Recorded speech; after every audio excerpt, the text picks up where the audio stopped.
каже рязко в нощта: ляв десен и от Исус ще си отнесе. Не се бавай с Исус да не бъдеш обесен. Не се прави пред Исус на интересен, да не падат зъби като листа на есен. Пазете се от Исус, влезнели в фаза. Мачка всичко живо, нали ви каза?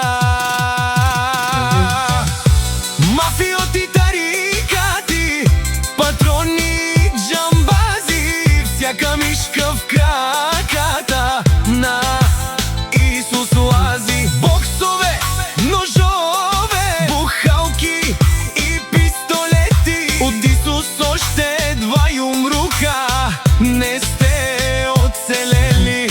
Интриганти, филмари и злобари, дразнете Исус още и ще има шамари. Купелета долни от Исус на страна, да не ви накаже рязко в нощта. Всеки знае и говори за Исуса с респект. Добър е, но и лош, такъв си е до днес. Не се закачайте с Исус, да не стане беля, да не се наложи бърза помощ да вика. Говори малко, но показва много дела. Ако искаш да се пробваш срещу Исус, ела.